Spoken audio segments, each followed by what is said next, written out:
Does anybody else need a haircut? About that time. Well, hope everybody could unplug for a week and enjoy maybe some fresh air outside.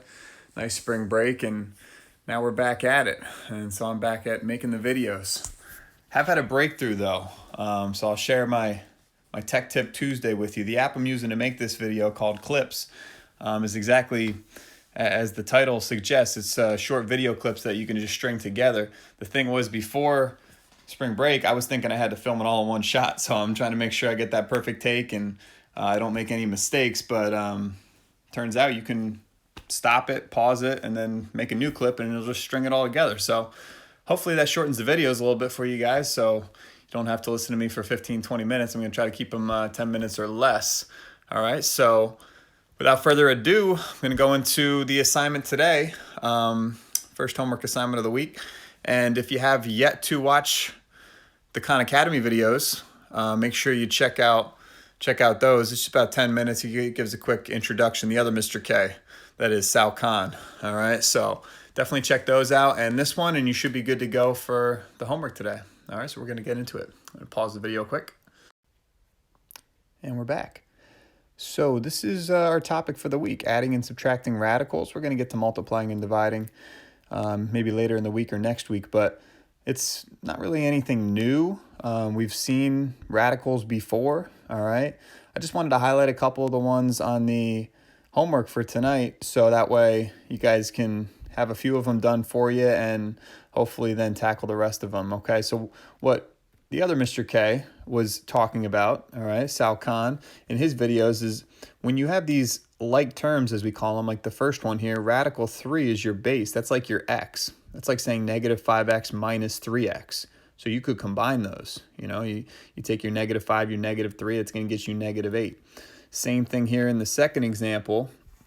All right, you have 2 of this something, which is radical 8, minus, and remember, if we don't see a number out in front, we're going to assume there's a 1 right there. You can put that 1 in there, and then we're just going to do 2 radical 8 minus 1 radical 8, which leaves us with just 1 radical 8.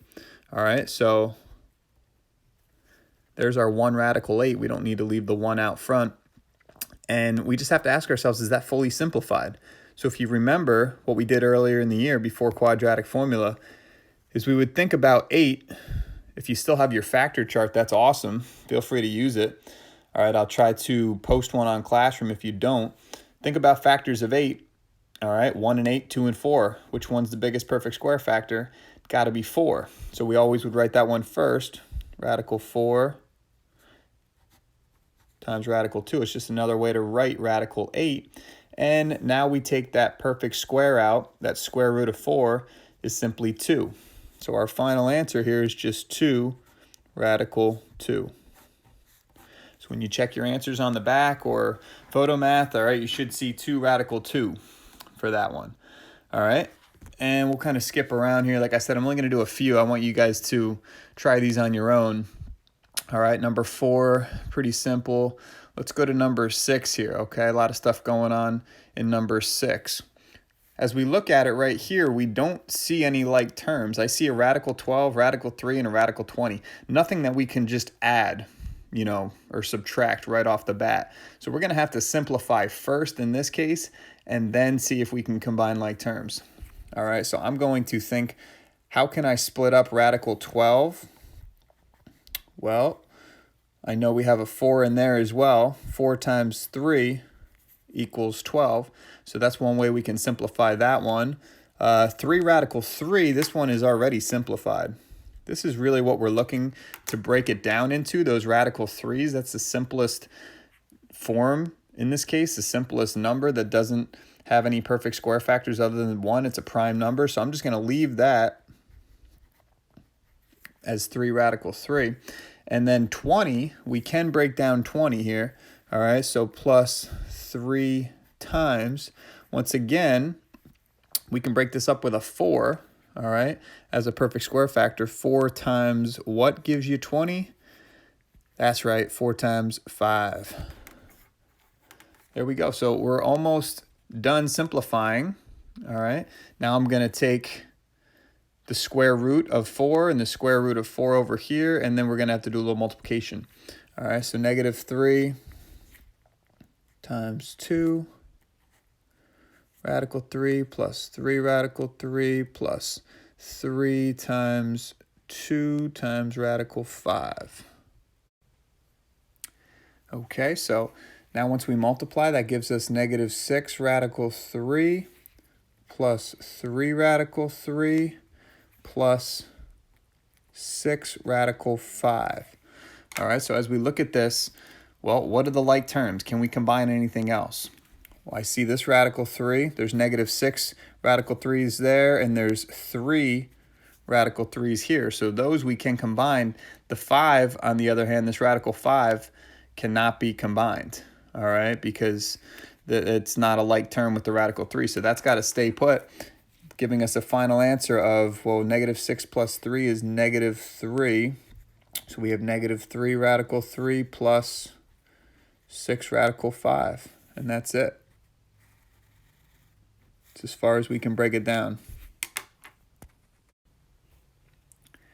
Okay, so let's go over one more, maybe one that's a little bit more difficult.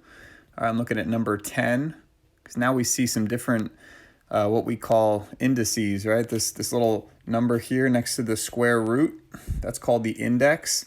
All right, if it's not a 2 or a square root, it has another number in there, like it does in this case. We see some 6's and a 4 in there, so we're going to have to treat this a little differently.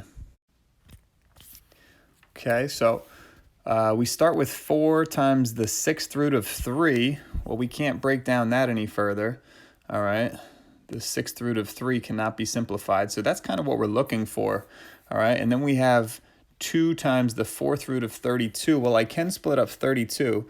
All right, I'm going to rewrite this.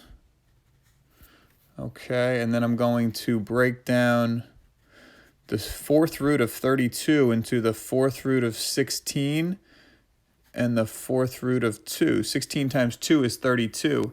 And if you remember, 2 times 2 times 2 times 2 gets you 16. So the 4th root of 16 is really 2. All right, and you're going to see a common theme here now and some terms that we can maybe combine at the end. All right, so here we're looking at the 6th root again. All right, minus 3 times the 6th root of 192. All right, this is where that power sheet's going to come in handy.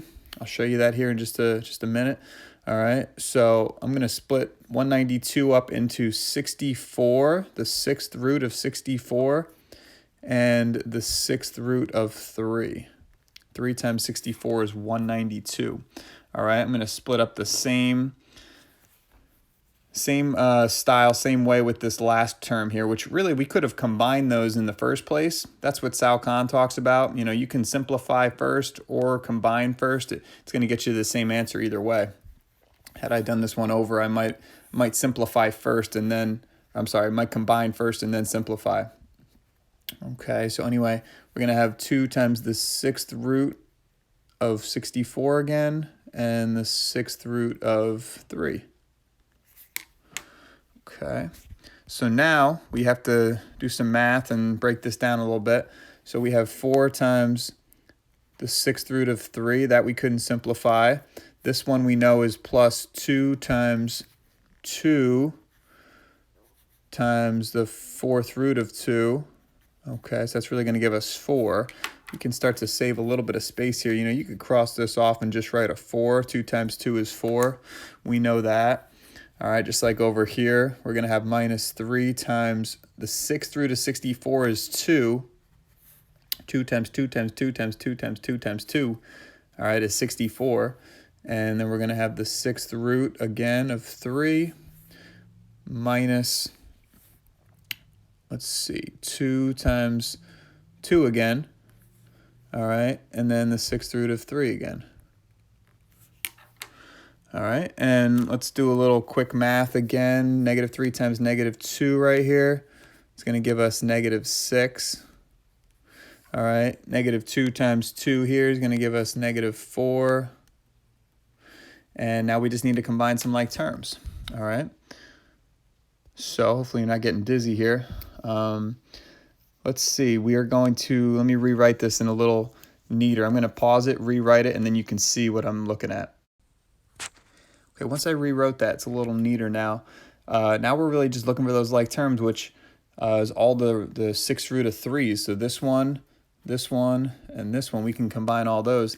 The fourth root of 2 doesn't have any other like terms to combine with. So basically we're looking at 4 minus 6 is -2, and then minus 4 again is -6. So we're looking at -6. Let me write the answer over here.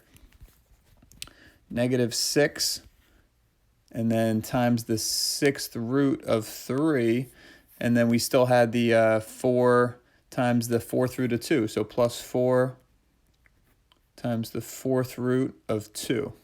Just do your best when you're writing these. It's hard to get the index to fit in that little spot there for the square root, for the radical. All right, so that is our final answer here for number 10. Hopefully that helps you with some of the tougher ones like number 8. All right, use those same numbers, same strategies a little bit.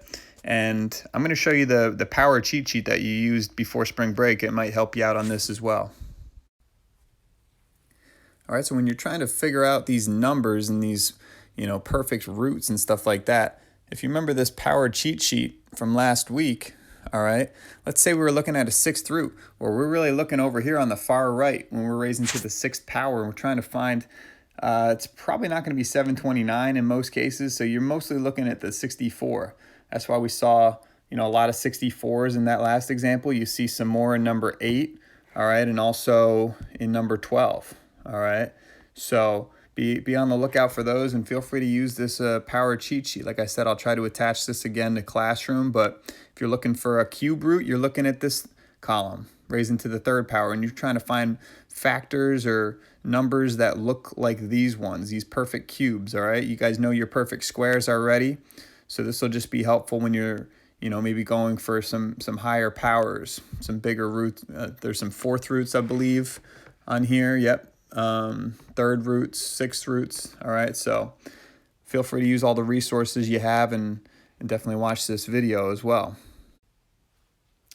All right, that's a wrap. So just keep doing your best, all right, with these assignments, and watch the videos. I got about 85 students in Algebra 2 total, so I want to see no less than 85 views on this video, all right? And then definitely hit us up with some questions if you have any, and I'll probably post another video tomorrow, maybe doing some of the odd problems or any other questions you might have on this. So, just give your best shot and have a terrific Tuesday. All right, hope to see you guys soon. Take care.